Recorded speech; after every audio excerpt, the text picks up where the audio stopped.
I remembered that experience I had in the museum in Calabar, and I was like, okay, I want to address that. I want to be confronted by a colonial legacy, but I also want to be confronted by the fact that we don't celebrate the artifacts of this region in our museum spaces, that we don't have them, that instead we have pictures of them. The project started with a visit in 2018. I'd visited Calabar with my mother, and my uncle had taken us to the Slave Trade Museum. And it's in a location where it's believed that slaves would have been deported from. I don't believe that's the exact spot, but it's believed to be around that area.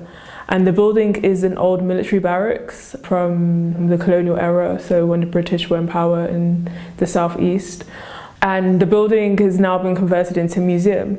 But when you enter the building, it doesn't feel like a museum in the way I've come to know them. It really felt like a few displays, a building that was not quite fit for purpose, was just kind of became a museum just by accident almost.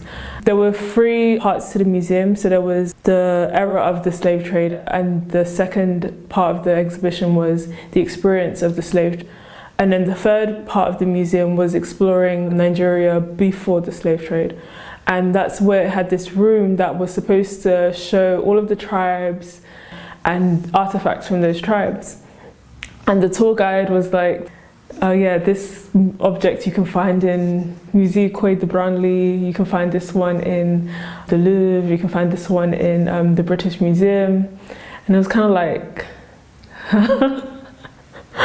like why? Like it felt really ridiculous to me. And this was in 2018, and then we have in 2019, 2020, you have the voices of we want what belongs to us back are becoming louder and louder and louder. And this is just as I'm starting to do my graduation project, and I wanted to do a graduation project in my home territory, in my family's city. So it just led me on this exploration of what are these artifacts from our heritage that we could be exploring, specifically in the southeast of Nigeria and specifically in Calabar.